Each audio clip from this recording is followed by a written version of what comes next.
சக்கப்போடு போட்டானே சவுக்கு கண்ணால சத்தியமா பார்க்கல இதுக்கு முன்னால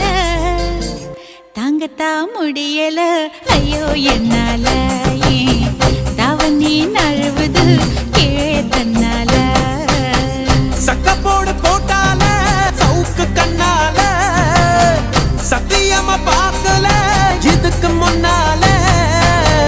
தாங்கத்தா முடியல